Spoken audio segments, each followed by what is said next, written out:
గోదావరి. గోదావరిని చూస్తుంటే ఏదో ప్రశాంతత కదా. ఇంతకీ ఎక్కడున్నామో చెప్పలేదు కదా. పట్టిసీమ. లాస్ట్ వీడియోలో చెప్పినట్టే గుడికి వెళ్ళడానికి నడకదారి ఏర్పాటు చేశారు కమిటీ సభ్యులు.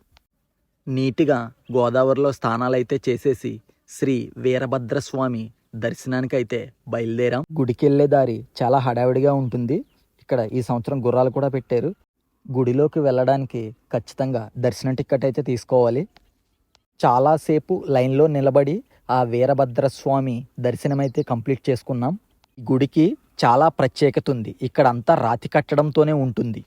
కొండ మించి కింద తీర్థం చూస్తే మంచి వైబ్ ఉంటుంది. కొవ్వూరుపాడికి చెందిన చిలకా సాయి ధన శివలింగాన్ని కూడా దర్శనం చూసుకుని కిందకు వచ్చేసి తీర్థంలో అయితే ఓ లుక్ వేసాం. కాలం మారే కొలిది ఎడ్ల బండ్లే కనిపించకుండా పోతున్నాయి కదా. చాలా రోజుల తర్వాత చూసి సర్లే రింగాట ఆడదామని కాసేపు రింగాట ఆడాను. నాకు ఒకటి కూడా పడలేదు. బోర్ కొనుక్కుని ఊదుకుంటా పుచ్చకాయ జ్యూస్ తాగేసి ఇంటికి వచ్చేసాం. వెళ్లే ముందు ఫాలో చేయొచ్చు కదా.